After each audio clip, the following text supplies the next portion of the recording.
ஒரு அம்மாசிக்கும் 10 லட்சம் 20 லட்சம் கோயிலுக்கு போனா பத்தாது. ஒரு அம்மாசிக்கும் உண்டில எத்தனை கோடி கோடியா லட்சம் லட்சமா கொட்டிட்டு வந்தா பத்தாது. ஒரு பௌர்ணமிக்கும் நடப்பாதை போயிரன்ட்டு அங்கிருந்து போய் சிறப்பு தரிசனம் சொல்லிட்டு ஐயங்களுக்கு 1000 2000 வெளியில இருந்து எத்தனை உள்ள விட்டு சாமி சிறப்பு தரிசனம் பார்த்துட்டு வர பாரு, அதெல்லாம் பத்தாது. அதுக்கும் மேல ஒண்ணு இருக்கு பார். நம்ம நாடு, நம்ம இந்தியா, நம்ம தமிழ்நாடு எல்லா மதத்திற்கும் சொந்தமானதுதான். எனக்கு மட்டும் சொந்தமானது நான் சொல்லவும் மாட்டேன்.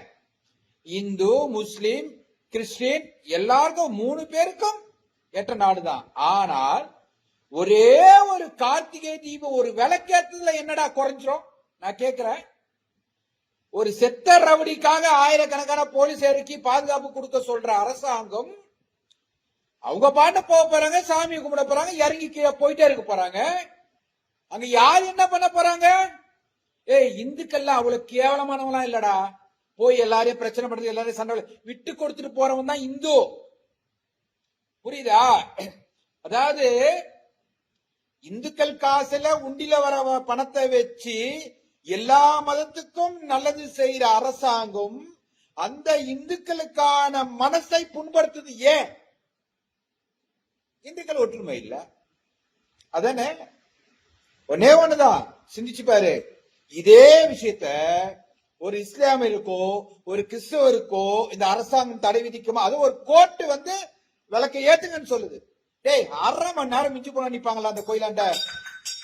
யோசிச்சு பாரு, 1/2 மணி நேரம் நிப்பாங்களா? சாமி கும்பிட போறான், வரப்போறான், அவ்வளவுதான் இல்லையா? எதுக்கு இத ஒரு கலவரமாக்கி அதுக்கு தடைய பண்ணி அதுக்கு மக்கள் போராட்டம் பண்ணி பிரச்சனை பண்ணி எதுக்கு? இதுக்கு உடனே சொம்பு தூக்கிக்கலாம் வந்துட்டான். ஒருத்தன் சொல்றான் இந்த கேஸ்ல கைது பண்ணுமா, ஒருத்தனுக்கு இந்த கேஸ்ல கைது பண்ணுமா, உங்களெல்லாம் கைது பண்ணும். அதுல இப்ப புதுசா ஒருத்தர் கம்யூனிஸ்ட் கட்சியில ஒருத்தன் வந்திருக்கான். இந்த பொண்ணுங்களை எல்லாம் வாங்க நான் கல்யாணம் பண்ணி வைக்கிறேன். கம்யூனிஸ்டுக்குன்னு ஒரு நல்ல பேர் இருந்தது, நல்ல உண்மையிலேயே நல்ல ஒரு லஞ்சம் வாங்காத ஒரு அருமையான ஒரு இயக்கமா இருந்தது. இப்போ ஒருத்த புதுசா வந்திருக்கான். அவன் வந்ததுல இருந்து எல்லாமே இட குறைந்தான்.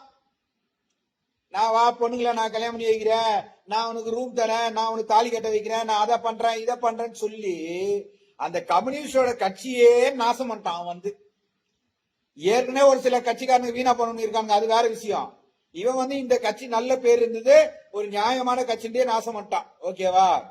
ஆக மொத்தத்துல என்னோட ஒரே ஒரு இதுல ஒரு வருத்தம் என்னன்னா, இந்துக்களாகிய நீங்கள் கோயிலுக்கு போறது முக்கியம் இல்ல, வலம் சுத்தி வர்றது முக்கியம் இல்ல, லட்சம் லட்சமா எத்தனை உண்டியில போறது முக்கியம் இல்ல. இந்துக்கள் மேல பயம் இல்லாம ஆட்டம் போடுறானுங்க பார், அவங்களுக்கு எதிரான ஒரு நிலையை எடுக்கணும். எங்கள் இந்துவை எதிர்த்தால் நாங்க உனக்கு ஓட்டு போட மாட்டோம்னா ஒவ்வொரு இந்து மனசுலயும் நிக்கணும். அப்பதான் அவனுக்கு பயம் இருக்கும். எவ்வளவு தைரியம் இருந்தால் நம்மள விளக்கேத்த கூடாதுன்னு சொல்லுவான் நம்ம முருகர் மலையில. சிந்திச்சு பாருங்க, என்ன தைரியம்? நம்ம ஓட்டு போட்டுருவானுங்க என்ன பண்ணாலும் இந்துக்கள் அப்படின்ற ஒரே இது.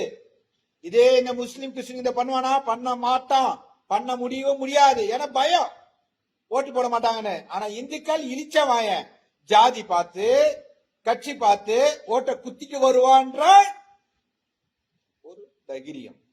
இந்த தைரியத்தை இந்த 2026 உடைப்பீங்களா? உடைக்கணும், உடைப்பீங்க, நம்பிக்கை பாப்போம்.